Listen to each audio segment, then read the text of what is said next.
the last time I saw you in person was while we were doing the show, but there was this moment where they had me come in to talk. You weren't on a date.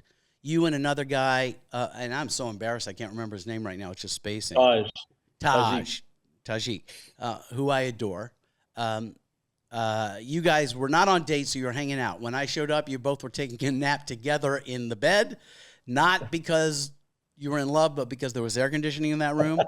I think, yes, right. That room was the only one that had air conditioning in the whole villa. So they had me come in because they wanted me to kind of do a bonfire with you guys, even though you had no idea I was coming. And when I walked in, you guys were both sleeping so cute, so I crawled in bed with you. And I've never felt so safe in my life. That was the best surprise we could have had that day, Mark. Waking up to you next to me in bed. It was a crazy man cuddle. That was out of all of our wheelhouse, but we did it.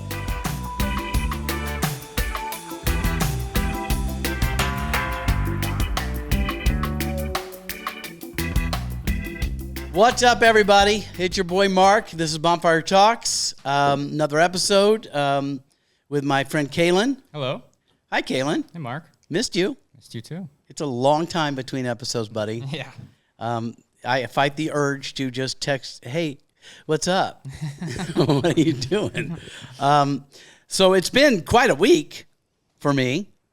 I gave a speech to a bunch of people who are trying to create this like training for self-expression and leadership and all that stuff. So that was fun to kind of be of service. But the big news is that I celebrated another anniversary. Oh, I think I saw some photos on social media. I know. Both of my followers have responded. Robbie and I celebrated and I can't even, the number just fucks me up because I still in my body and in my soul feel like I'm in my 30s, but everything indicates that I'm not. Mostly when I look at myself naked in the mirror. Our guests today should have something to say about that. Yeah, I'm sure they will. We'll get to my guests in a moment. And I'm sorry that I gave you the visual, everybody, of me naked in front of the mirror. But hey, you're going to have to deal with that. I have to live with it every single day. As a matter of fact, this is kind of a different note, but I'm playing a lot of golf because that's what guys my age do. And there's this new driving range, which is an indoor driving range, which is awesome. And you're hitting into a screen, and it's great, and you see the shot and all the stuff. It's high tech. But what it does after every shot is then show you video of your swing that I had a vision in my head of what I looked like. And the best way I can describe it is catching a glimpse of yourself having sex. Like there's a vision of what you look like, and then you see what you actually look like, and nobody should have to see that. So I'm grappling with that. But back to my anniversary, I was going to say that it's hard to relate to the number of how many years we've been married. This was 37 years. That's a long time. Yeah, and every now and then Robbie and I are on the couch doing what we do, which is nothing. And I'll look over at her and I'll say, Robbie, I've never dated anybody as long as this. I think this is going to work. So even though earlier in the week we literally said out loud to each other how we wanted to shoot ourselves and each other in the face. Like we just wanted to kill each other. And so that's just an insight to even what looks like an awesome relationship has those moments. The difference is how do you transcend those moments? So anyway, anniversary came up. I'm not much of a planner. A little panicked about what we're going to do. So at the last minute, we threw the dogs at at day camp, and we went down to this beautiful resort in Palos Verdes for one night. So we got there. And we went to check in, and the room I had booked wasn't available. And I'm like immediately going, oh, this is going to be bad, And they look at me and they say, we can't put you in the room with a king bed. We don't have one available. And then click. And they gave us like a casita, like a whole villa. Oh. And I'm like, this is going to be good for me. Boom, chicka, down. Nice. Nothing like casita sex. And there were no mirrors, so I didn't have to look at it. So that was good. Anyway, we had what I think was one of the best anniversaries we've ever had. We got a day bed at the pool because as a basic cable celebrity, I can afford these luxuries. Mm-hmm. But when we got in the day bed, they didn't tell you what it costs. And I'm like, whatever, we're good, right? And it didn't cost anything. Oh. But there was a like $250 food limit you had to purchase to, to stay in the daybed. And so we ate so much food we didn't give a shit about. And I literally was looking around the pool going, anybody need an ice cream sandwich? You guys need a Mai Tai? Anything. I gotta spend the money on this. But it was really great. One of the things that I love about us and certainly love about her is that we have a lot of shared experience. We have a couple things that have gotten us through rough times. One is when it's rough and we're at odds, we don't panic over that. It's not, oh shit, there's trouble. It's just today's not a good day. And then both of us are pretty good about getting off it. In other words, just not dwelling in whatever the upset is and getting back to, oh yeah, I remember you, I love you. And oh yeah, you remember me, you love me, so let's just do that. It's a little bit better. So sometimes you got to reset, and sometimes it costs a lot of money to go to some place that's romantic. We did that. Hung out at the pool all day, went back to the room and got ready for dinner. And when I say got ready for dinner, yeah, that's right. Yeah, if you're cringing, that's your fucking problem. And then we went to this beautiful dinner overlooking the ocean, and that was gorgeous. Then we went back to our beautiful casita. And then in the morning, we took a hike by the ocean. It was just great. So I'm feeling rejuvenated. I don't want to kill her or me anymore, which is nice. And now we're in our 38th year of marriage, so it's fucking awesome. I literally have said it before. I will say it again, that while the person you love the most is often the person that catches the most shit downstream when you're not feeling it, I also have to acknowledge, and I'll say this in hopes that Robbie listens to this, because as my wife and a subscriber, she's supposed to listen to these episodes. She doesn't, but it's okay. But I will say that if I wasn't married to Robbie and in this relationship for all this time, I'd be dead by now. I really believe that I would have died from malnutrition or overeating or alcohol or bad choices. Like literally, she keeps my train on the tracks. Sometimes right off the cliff. We've talked about that. But nonetheless, she keeps me on the track. So, Robbie, thanks for that. It was an awesome anniversary. You look great having sex. I don't. So, if there's a way to just, do it that way. The good news is you'll never see a sex tape with Mark Wahlberg. Maybe Mark Wahlberg, but not this Mark Wahlberg. Because I wouldn't do that to myself or you. I'd like to keep the illusion alive that I look, awesome. So, anyway, I feel great. I feel really great. I've had a great week of being of service to other people, which always gets me back on track. I'm feeling like I've got energy to kind of attack some stuff that I have been putting off, so that's cool. And a lot of that has to do with whatever upset I was having or whatever feeling I was having about me that had me not being so content or nice in the house. We got over that. We rekindled. We connected, and the result of that is feeling supported and heard, and now you can go be a champion out in the world. So thank you, Robbie, for taking off your clothes. That was awesome. My kids are literally like unsubscribing right now. But, kids, I gave you the best years of my life. You basically ruined so much energy as I tried to scrape together money to buy a $400 baseball bat. So this is on you. This is our time. Deal with it. But in light of relationship and things that last and things that are good and yummy, I have a friend of mine coming on the show with a new friend of mine, his girlfriend. So joining me today is someone I met on a show I have hosted that many of you have seen. And he was a star there, Sebastian Barraza. Am I saying that right?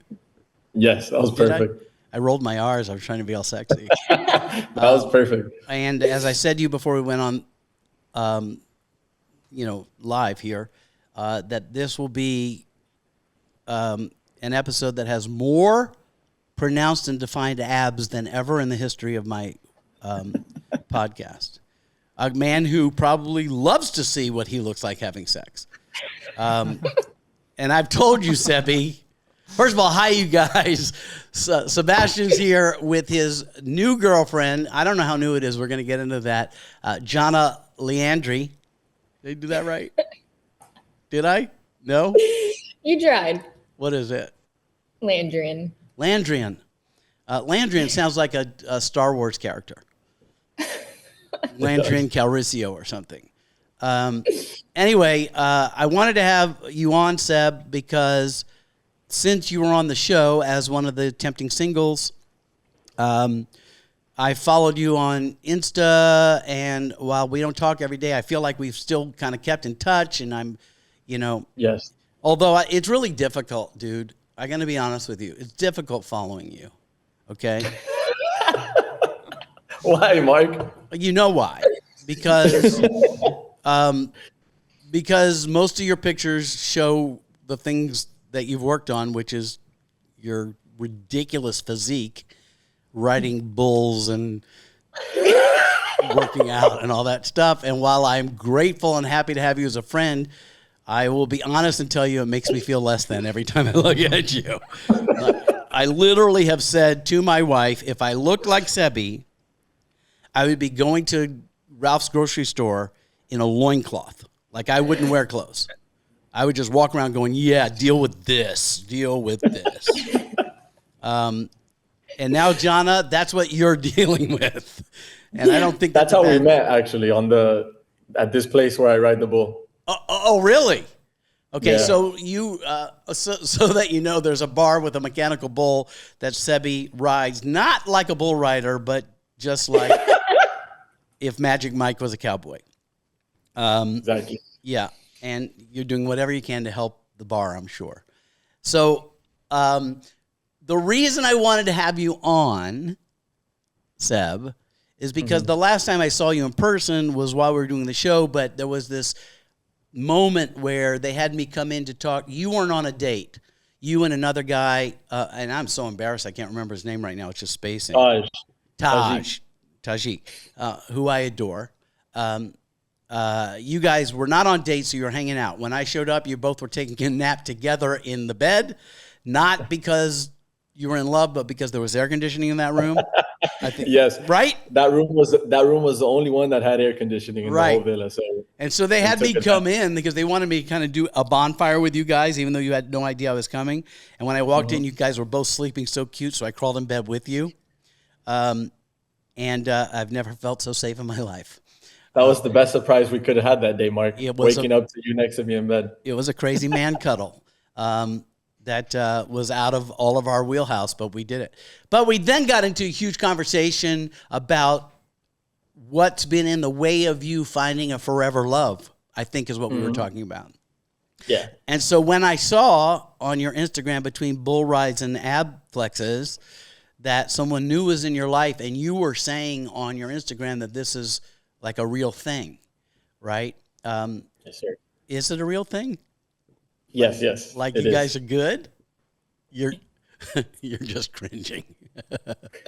And I really was, it plays into something that I've suspected. I don't think the show has anything to do with it, but it's something that's interesting to me, that people come on the show probably mostly for clout or whatever, to be on TV, but the story becomes whatever it is. And constantly I'm running into people who have not found their person. They are frustrated with the search. There are things in the way with them making that happen. Their past has been a litany or a list of people that were almost but not for real. And then I'm always amazed that after the show comes and goes, that a lot of people who have been on the show, the next thing I see from them is a forever relationship. Now, I don't think I have anything to do with that. I don't think the show has anything to do with it, but something shifts. And that's what I wanted to talk to you guys about. And mostly you, Seb, because I don't know you yet, Jana, but I feel like we're going to get to know each other. What shifted for you that made space for something of value and lasting as opposed to another, hot relationship that only lasts a few months? So maybe you can talk about what dating was like before you met Jana and what's different. Okay. I think the main thing that it was, and even on the show, which when we had that talk I told you about, it was just because of the past, because of like horrible relationships that you've had in the past, it was difficult to be vulnerable with somebody else and let somebody in, because you go through that hurt and you never want to experience that again because it sucked. So you just don't, it's hard for you to let somebody in after that. So I guess after the show, even before the show and during the show, it was the same thing. It was just having difficulty allowing myself to be vulnerable with somebody else. And a little bit of just, I didn't meet somebody that made me want to put that effort. And then after the show, I started riding bulls, shirtless, met her. Obviously, she's stunning. And that was like off rip, like just that was it. Obviously, I saw her, I was attracted. But then after like we hung out, we went on a date, I had like a gut feeling that you don't ignore. And even though I was still kind of like, okay, I don't want to be vulnerable yet. Like I'm scared. I don't want to get hurt, blah, blah, blah, all the usual things. This time I just like let myself feel and let myself be vulnerable with her. And we're 4 months that we've known each other, 4 months, dating 3 months. And it's been great. So I think you said something really powerful there. What happens often in relationship, I think, is that our past relationships dictate what's going to happen in the future. So you put it out there, you meet somebody, you either crush them or they crush you. You feel horrible on the other end of it. You're like, I'm never doing that again. And then you meet somebody new and you start again, but now the walls are already up and you're like, I don't want that pain. And what you're doing is self-prophecy. You're going to fulfill a prophecy based on the past. It's going to end badly, so it ends badly over and over again. And what you said is the shift I'm talking about. What you said was your intention to be in something that matters forced you to take a chance and be vulnerable, which is, I think, the key here. And in doing so, you created a space for somebody else to be vulnerable with you. And that's where the real stuff happens. And I always talk about this in business when I'm talking, like giving a business speech like I did this week. I call it, in business I say embrace the cringe. In other words, when you're up and you're in front of people and you're going to do something weird or something's awkward, you call that out. But in relationship, the way that looks is being vulnerable first. And I like to call that an agreement of intimacy. By you making a space and say, I'm going to just take a risk here, right, and be vulnerable, it creates a space for the person that you're in relationship with to go, well, if he's going to be vulnerable, I feel a little safer being vulnerable. And then that's different than my last relationship. And so that now builds a foundation of a relationship that's different than the ones that have been fulfilling every time over and over again. So maybe, Jana, you can share a little bit about where you were when you came into this and how it shifted for you, because I get how you can see half-naked, 14-ab bull rider and go, I'd like to ride that ride, right? I don't mean it physically. I mean emotionally. That's exactly how it happened, by the way. It is not. No, it's not. Let's hear from you. I actually had no intention of being in a relationship with him. We were at the same place at the same time. Luckily, I told my friend at the time, I was like, oh, he's really cute, but never going to happen. Not for me, at least. Yeah. And I turned around and my friend was telling him that I thought he was cute. That's what friends are for. And no, not at that time, because I was literally like, please don't. Yeah. And my friend ended up doing it again the next night. And dragging him over to us. And it kind of just was that from there. I had actually followed him on Instagram and then unfollowed him the night that my friend went up to him and was like, oh, my friend thinks you're cute. Because I was like, there's no way that I'm getting trapped into this tonight. And then re-followed him, I think St. Patrick's Day. And then he DM'd me. Yeah. As one does. Yeah. But, you know. As one as Sebby does. To slide in. Yeah. Okay. You said a lot there because the outward perception of his Instagram and on the bull might put him into F-boy world. Oh, 100%. Right? I 100% put him in that world. And this is something that we kind of touched on when I saw you, is that there's the perception of us perceived by others by what we look like and how that reminds us of people in our past.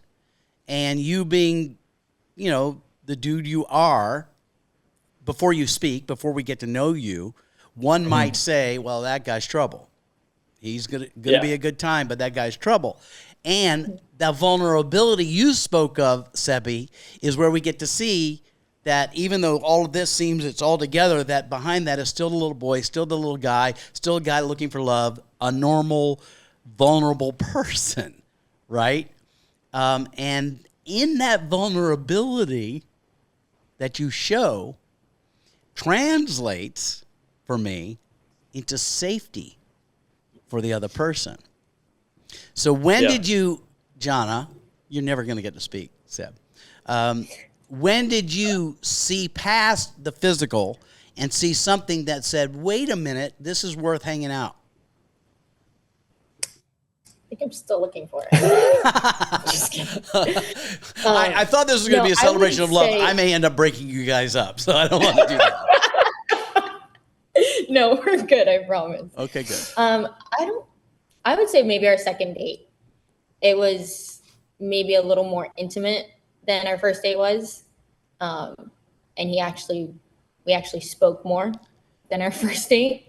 And you kind of just see that he's not just a shirtless bull rider at PBR. Got it. There's layers to him. It may take a couple months to pull him back, but he is a sweet guy, and he really does mean well. And I know. Mark, it's because the first date, we went to Dave & Buster's. Okay. So, you know, like. A good first date. It's to, like, break the ice. That's right. You're not supposed to go deep on the first date. That's a lot. You froze. Now you're back. Yeah. Exactly. Uh-oh. There we go. Yeah. So. Yeah. I was about to say the same thing. Yeah. It's like some people can just jump in and then you're having like these moments over coffee on the first date, and that's great. But I think Dave & Buster's is a perfect, I like you, you like me, you're hot, I'm hot. Let's see if something's here. Let's keep it simple and, shoot, pop a shot. Go ahead. She also beat me at every single game we did. Love that. At Dave & Buster's. Yeah. Welcome to an actual relationship where you realize you're not the power. That there's somebody stronger and better. And it's a really great thing. And then you get to feel safe, Exactly. So all right, that's date one. It went well enough that you both said, yeah, this is good. So let's do it again. Tell me about date two. I love this shit. You planned it. Yep. He said I'm not allowed to talk. It's you. No, you can talk. I'm not allowed to talk. He's here with you.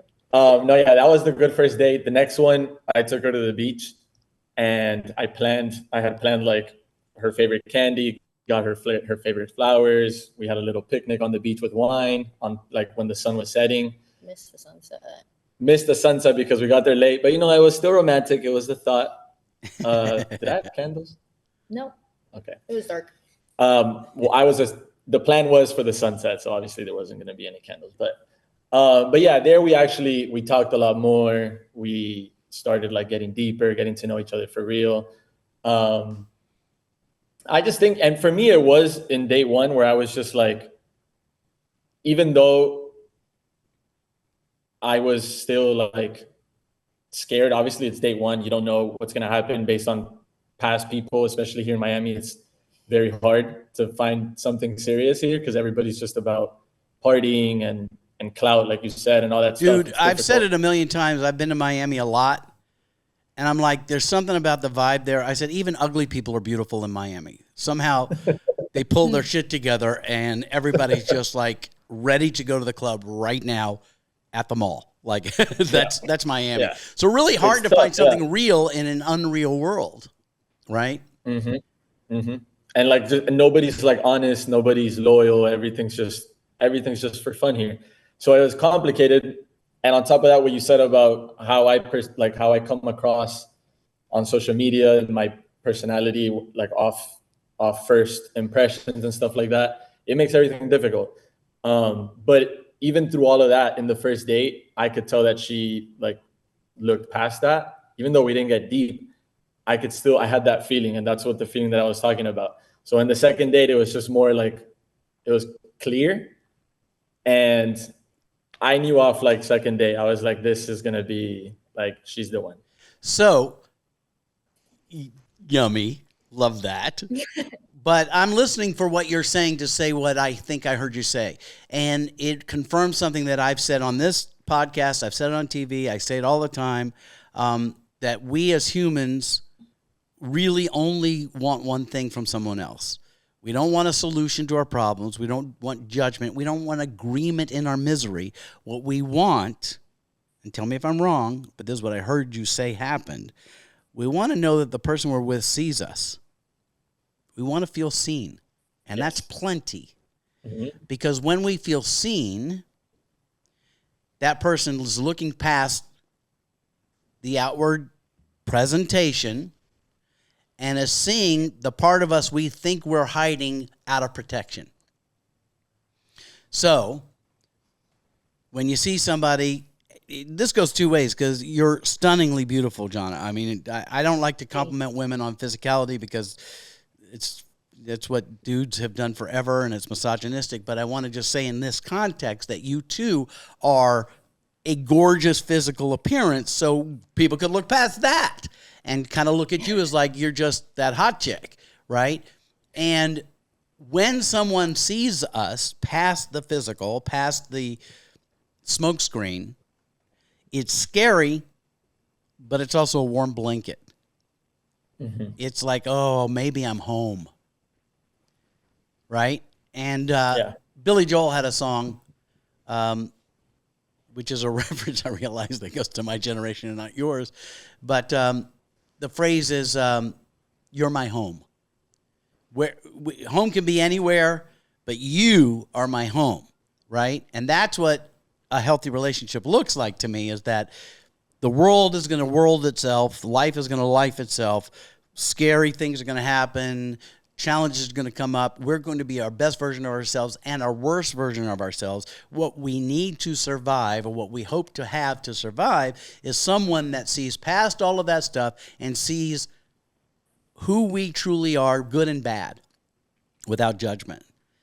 And when that happens, it's kind of undeniable, right?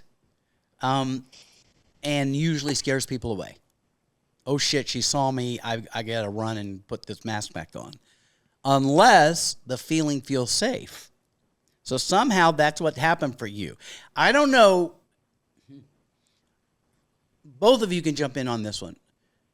Is there something that, before you met her, Seb, was there a shift in your thinking or acting or being that was different than before, that allowed you to be vulnerable and open to something bigger than, you're hot, I'm hot, let's not talk, but let's just make out? Was there? I don't think so. I think I had like okay, I'm ready for something serious, like mindset. But even then, like, meeting people was still, I wasn't, number one, I wasn't getting that gut feeling that I was looking for. Like, I wasn't getting that, like, she's the one feeling. And number two, even though I had that, like, mindset of I'm ready, I was still kind of scared. So it didn't happen until I met her. Like, I knew for sure after that, I was like, okay, this feels this makes me feel safe. This makes me feel good. She's like what I've been looking for and all of that stuff. So I think it happened with her, not before. I think that's really, really powerful, because what happens is we say things like we're ready, and by saying that, we make space for something to happen. But as soon as something happens, we could easily go back to, yeah, no, this is dangerous. Unless the person who steps into that space that we didn't realize we created by saying, I'm ready for something different, somebody shows up as something different. If the way that's presented, the way that Jana presents to you, gives you the gut feeling of feeling safe and seen, you then get less concerned about getting crushed and eaten up, and you're like, this is good. I'm kind of down. And I think for women, and I really don't like to break it down gender specific, but there's something here. I think for women, there's even more danger because of predatory nature of men historically.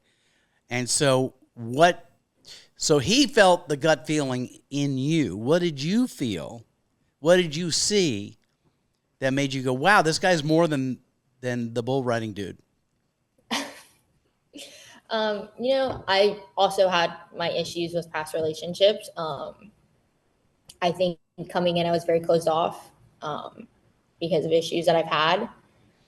And I think one of the main reasons or main realizations was when I felt like if I cried in front of him, I could feel safe and not turn around or not want to be not seen or go to the bathroom. Obviously I still don't want him to see me cry. It's not fun, but if he does, it's not the end of the world. I'm more okay with it than I've been with a lot of people. So that's really powerful too, because what we tend to do in that situation is we get flooded with emotion. That has nothing to do with the other person. It could be life, right? And you want to sob. And instead of doing that with the person that you're in a relationship with or developing a relationship with, we choke it back and go back to our girlfriend, if I'm a girl, our best friend, the safe place, and we sob there so that they never see this thing we say is ugly. And then all of a sudden, the shift I keep talking about is, oh my, what does it look like that I can cry and he's not going to go, yeah, I'm not down for that. He's going to go, I got you. Right? And that's an unusual feeling of comfort. Don't you think? You saw me cry first, right? yeah. She saw me cry first. That's that thing I'm talking about. That's the agreement of intimacy. I'll go first. I'll show you my stuff, and that'll give you space for you to show me your stuff. And I'm sorry you were crying, Seven. That's fine. But what you're talking about, you guys, I'm really, really thrilled to hear it, because what you're talking about is the real thing. The real thing is that all of us, I'm proof of this, by the way, aren't going to be cute forever. Right? This is what happens. Mark, you're still cute. Thank you. I was just fishing. It took you too fucking long, dude. You're too long. You got to tell me I'm cute much quicker than that. My point is, the stuff that drives our energy when we're young, which is she's hot, I'm hot, we like to party, we like to play, it's all good, we can do that, sometimes has us ignore or acquiesce the stuff that really matters. Let's not go there. Let's just keep the party going, right? But then the gut feeling you speak about is, oh, so this might be different. And you feel safe enough to take a chance and show something that you may have in the past thought is not your best look. Crying or vulnerability or all those things. And then it's received in a way that's like, oh, fuck yeah, that didn't feel so terrible, right? At that's the real thing, I think.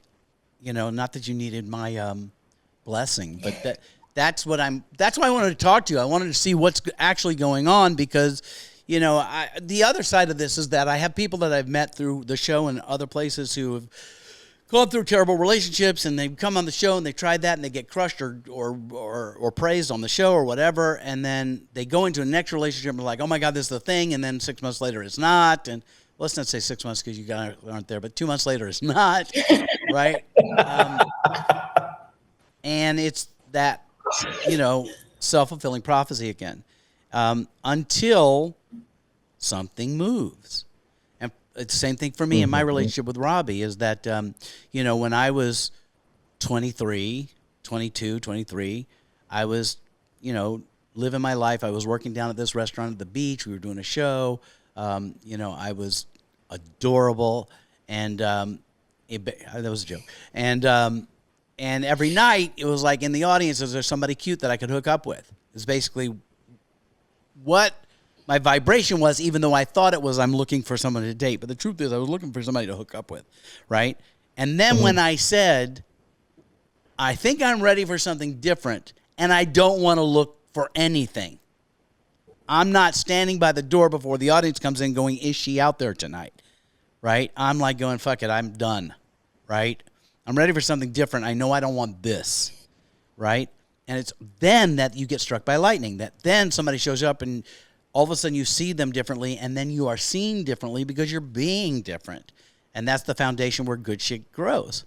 So, all right, so you're new in this. It's 4 months. It's still honeymoony. Have you guys had any bumps in the road that you've had to navigate? Silence. Yeah. Yes. You feel comfortable talking about it? Yes, but when you started the podcast, when you started the podcast that you said one of the important things with you and your wife is when you're in that something's upsetting or whatever, you guys are really good at getting out and remembering. I don't know if it's because we are, like you said, still in the honeymoon phase, so the love is a lot stronger right now. We have been good at that as well. Like if we are arguing over something, it's easy to get out of it. So like it doesn't last too long, whatever we disagree with or whatever we're arguing about. Jana, do you guys have? I think that's important. Yeah, that is important. Do you have a process when you have upset between the two of you? Because here's the difference between something real and something that's not. Something that's not real feels awesome when it's awesome, and everything's great. We go to the beach and we have candles and everything's beautiful. But when there is a problem, the not real relationship is like, yeah, fuck this. Yeah, I don't have time for that. The real relationship is I care more for you than my stance in this upset. So it's more important for me to, in this healthier relationship, it's more important for me to be with this upset and let's get through it together than there is going, well, fuck him. Right? Yes. And that's different. I'm still very hard-headed and when it comes to arguing, and it'll take me a little bit to get there, but I get there. And I've noticed that in the past with other people, it would last a lot longer, maybe days, sometimes even a week or something. But with her, it's even we could be arguing, but we'll get there faster and we'll fix it a lot quicker than what I've been doing before. I'm still very hard-headed and it'll take me a while to get there, but I get there because I realize what you just said, you care more for the person. They're more important than whatever it is you're arguing about. And you still want to make it work. So, but we're still working on that. Yeah. I mean, I'm working on that. Well, I think there's a two-way street. I'd love to hear your take on that, Jana. Yeah. I think we're similar when we argue. And I think that's the problem is we have the same, maybe hard-headedness. So we bunk heads a lot. And if one person's not seeing the other person, it's just, we will keep bumping heads until one of us is like, okay, that's enough. It's been 30 minutes. Let's stop. That's so good. This is the part. Hey, you guys who are watching this podcast, both of you, thank you. That's it. It's not that you're going to find a relationship where you don't butt heads. You hope to find a relationship that when you butt heads, one of you or both of you say, yeah, that's enough. and then you don't, because it's simply that. It's not like you're going to. This is not small claims court. We don't have an upset. You say your thing, you're hard-headed. She says her thing, she's hard-headed. And then somebody says, Sebi was right. Right? So that's resolved. That's not it. There's never going to be one of you's right, one of you's wrong. What there can be is a learned skill or a muscle that you work out, if I can speak in your language. Yeah, let's agree to disagree. That's enough. That's just enough. We're not going to resolve this. We're just going to be done with this. Right? Yeah. We made a joke about that, about agree to disagree. Let's hear it. No, he just hates it. It's been a case where I'm like, okay, we agree to disagree because I disagree with you. We're never going to come to an agreement on it. And he just, no. I'm like, yes, that's it. You know, Robbie. So now. My wife said the same thing to me. Is like, yeah, that's my biggest character flaw is that I've got to be right all the fucking time. And it's obnoxious to live with. It's cute on TV. It's not cute in life. And Robbie, from all the work that she does, you know, philosophically and spiritually and growth-wise, she uses the phrase, we're calling a moratorium on this conversation. And that's from, you know, it may be from Al-Anon and from 12-step. I don't know where it comes from. But basically what she's saying is, yeah, this is going nowhere. So let's just say we can get back to this sometime in the future, but talking about it more right now is only making me dig in more on my point, you dig in more on your point, and we're moving farther away, not closer together. So let's just say, let's drop this until we're in a place where we can discuss this differently. Mm-hmm. And that works. When you slow your roll enough to not need to solve it right now, and trust that, I'm kind of hating you right now, and you're kind of hating me right now, but what if that's okay? And it doesn't really mean that. I still love you. I just am really kind of like frustrated that you aren't making me right now. And then you just say, okay, well, you know, this isn't serving us, basically. Or as you said, even more eloquently and more economically, you said, it's enough. It's enough. I think we're only spinning our tires in mud further, and all that comes from that is the car doesn't move and we just get dirty, right? And so why don't we just wait till the mud dries? This is a terrible metaphor, and then we can drive this car out more gracefully. And I don't think that's something that it's certainly something you can practice, but I think in the quest to find your person, the gut feeling you spoke about is the unspoken agreement that we're bigger than our disagreements down the line. That we're not going to be immune to disagreement, but there's you, there's me, and then there's us, the couple.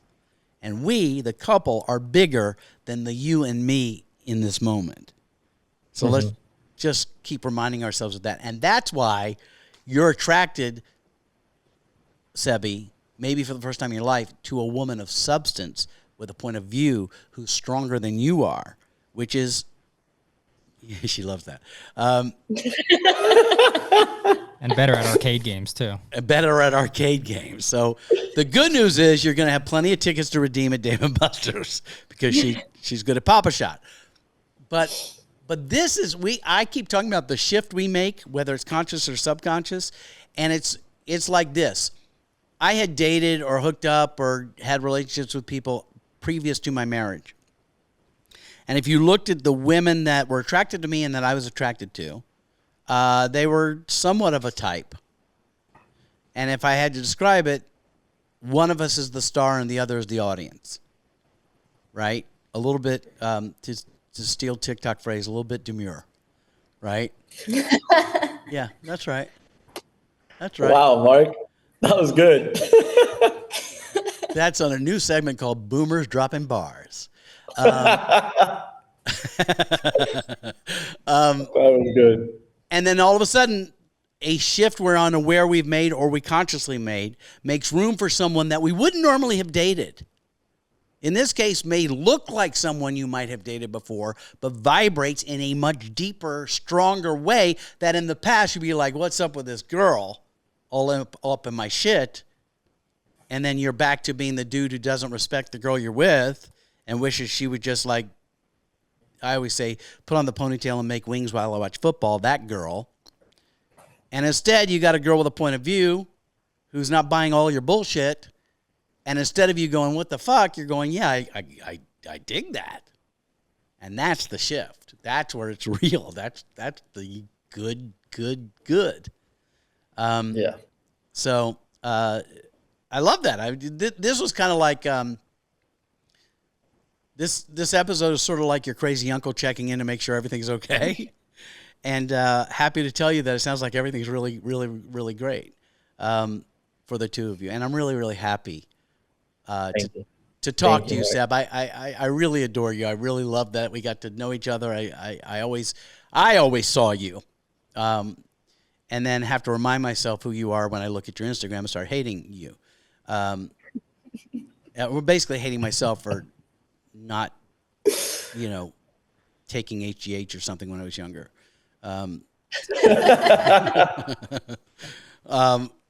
But you sound good, you guys.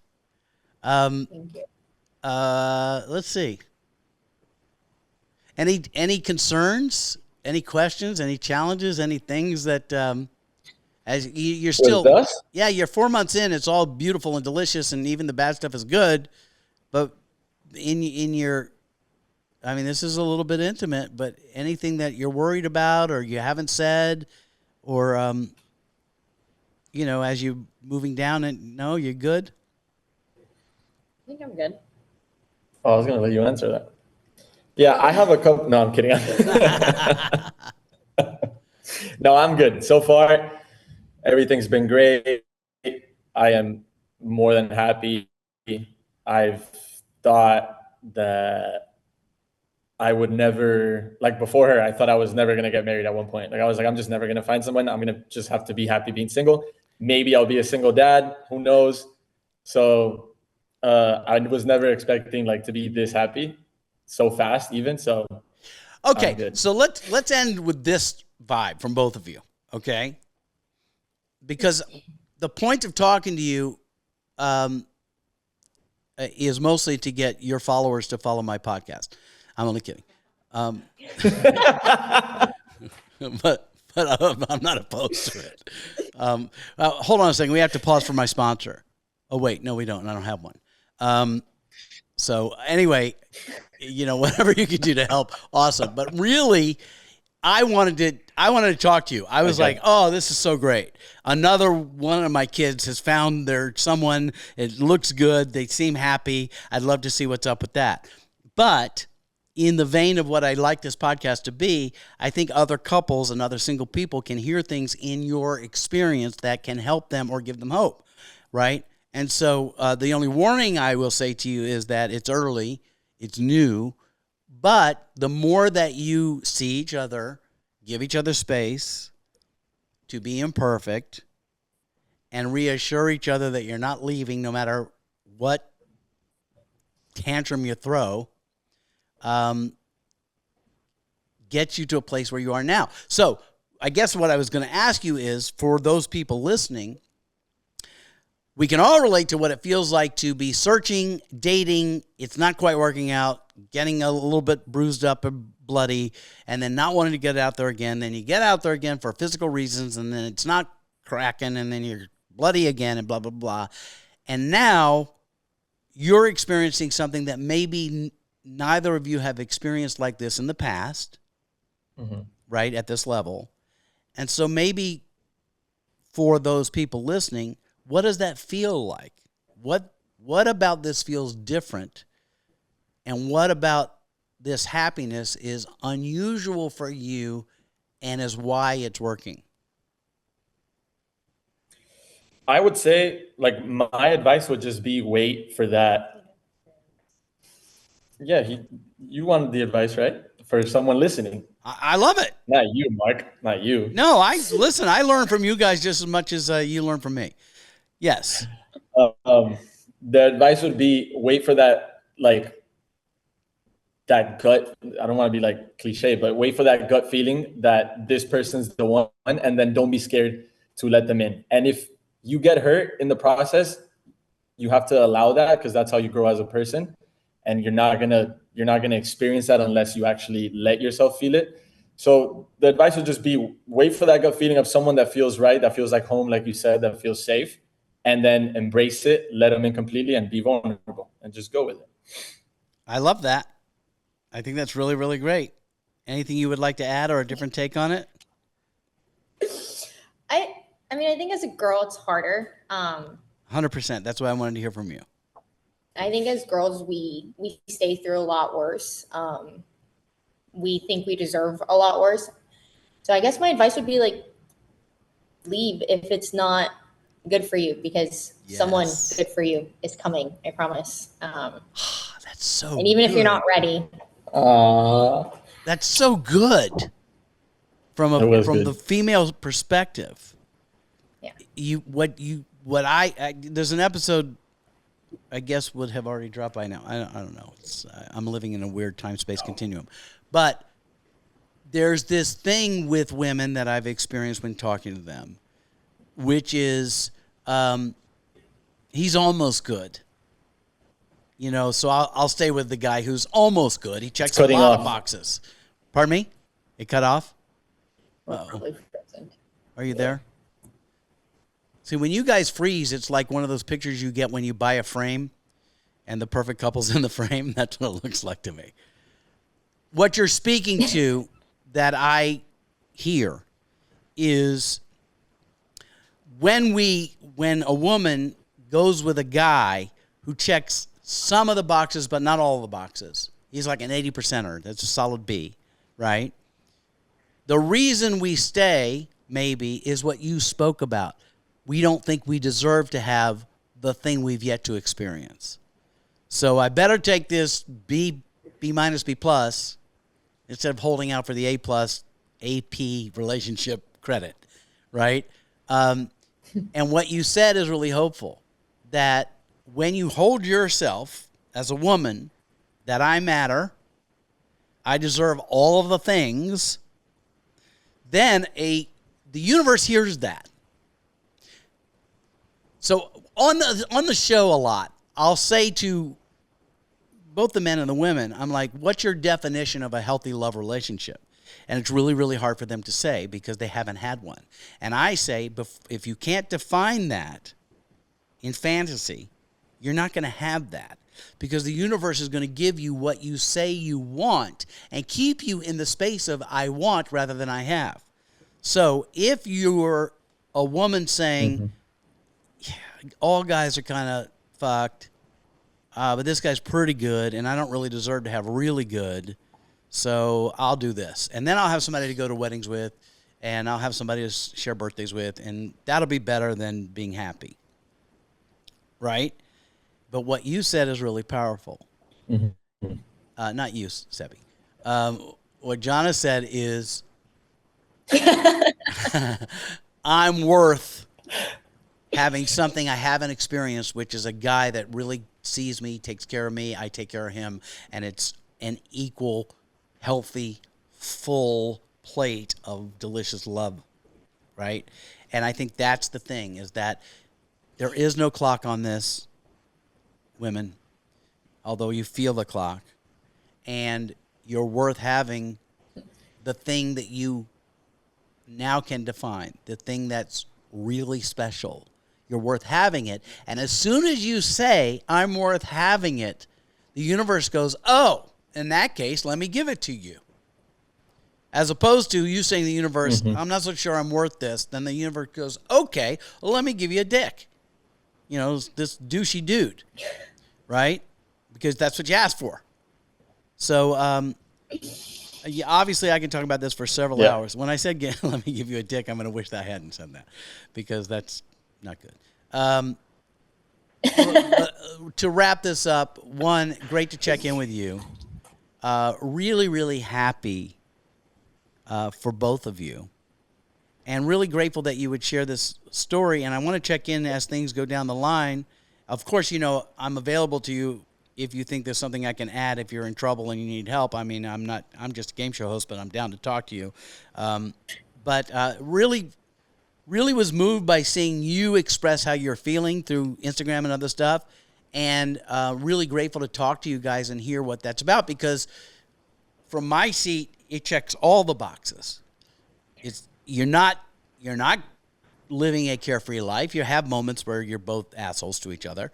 And then you say, yeah, enough. And we are bigger than my agenda of being right now. We are bigger than the upset we brought to the table today. And this is really, really key. You're never going to get through life without upset. But upset only is as big as you say it is. Yes. So often in relationship, people throw it out because a deal breaker showed up. And I'm saying the line, like the bar for deal breaker, normally for most people, and the older you get, it gets worse, the bar's too fucking low. Imperfect behavior, tantrums, selfishness, thoughtlessness, even bigger mistakes that can be made down the line aren't necessarily deal breakers if the core of what you have is worth more than the upset that's at present case. And if you can remember that the upset is temporary, or can be if you choose, that you don't have to hold resentment, you don't have to hold grudges, you don't have to keep score, there is no game here at play, and you get to be home from one another. So that's awesome. And I love the way you two are. You're adorable. You're so cute. And, you know, just celebration of what you guys have discovered in one another. And I'm really, really grateful that you came on the show and talked about it. So you'll keep in touch, I hope. When you're going to have to come to Miami so I can take you to that bull place so you can ride the bull also shirtless. All right. So, not shirtless, but I'm going to just say this right now. Okay? Just so you're fucking clear on this. Many years ago, I got invited to somebody's 40th birthday at Saddleback on Sunset here in Hollywood, and it had a mechanical bull, and I was there with a bunch of the guys I play basketball with, and we were throwing them back, and I looked at one of the guys and I said, "I'm going to ride that fucking bull," and all of them said, "Wahlberg, no." And they said that because they'd seen me play basketball. So they knew if it's about a physical competition, not your best look, dude. You know, you're not great at basketball. You're not going to be great at bull riding. And I'm like, dude, I've got this. It was Friday night. I was the oldest guy in the club, but I'm there. And I jumped the line. I'm like, get me on the fucking bull. Right? Everybody gathers around. Videotapes rolling. Like cameras are out. And I get on the bull, right? You need to roll that clip. I rode that bull until I decided I was done. And then I dismounted, and I looked at the crowd. I threw my arms in the air, and I said, that's how you fucking do that. And then dropped the mic and walked off. And it was on YouTube for a long time. Somebody shot it and put it on YouTube. And so I'm just saying, I'm not doing sexy bull riding. I'm like, turn this shit on. I'm riding this shit like a cowboy. So challenge accepted. I'll come to Miami. I'll even take off my shirt. I'll go full Burt Kreischer on this. I'll be like dad bod on a bull. Let's do that. I don't fucking care. At this point in my life. Amazing. Yeah, let's do that. Basically that vision will be burnt into the retina of all the young party goers and cannot unsee that. And I'm at a point in my life where I'm like, yeah, that's it. That's your dad up there. That's your fat dad on a bull doing shots while he rides. So that's what season I'm in, kids. Okay. All right. Anything else before we go? No, that's all. Thank you so much. All right. Thank you, guys. Keep in touch. Let me know what's up. I don't want to jump all the way to weddings and things like that, but I expect an invitation. So that's what's up. And don't rush. Stay in this because this is now, and you get to have this now, and it's delicious and yummy. And then, if you need me, just call out my name. I'll be here. All right, that's it. Love you both. Really great to meet you, Jana. Thank you. That's it. Thank you, guys. I hope you heard something that you can use, my podcast friends. And I always like to try to leave this with like a game we can play moving forward. So maybe the game to play in your relationship is to remember that the we is more important than the crisis in front of you. And rather than trying to be right or wrong and get a judgment from the court when you're in it, maybe you listen to Jana and you say, you know what, that's enough for now. Let's go get something to eat. Let's not talk about this. That's enough. Right? It's as simple as that. So the game to play is next time you've got an upset going on, next time you're dug in, next time you're picking at each other or being shitty with each other over things that later in life you will realize are just not important, that's when you say this is the game to play. That's when you say out loud, maybe this is enough right now. Maybe we're not going to get to a solution right now. I love you. Let's do this later. And then, go ride a bull. All right, we're out. Thank you. We'll see you next week. Thanks for watching. Seb and Jana, thank you. I'll keep in touch. And thank you. Like, subscribe, and comment. The last comment I got, by the way, before I go, I say like, subscribe, and comment. I got a comment finally. It was great. The comment was, you said nothing. Delete the entire podcast. Heard you. Thank you. Not deleting. See you next time.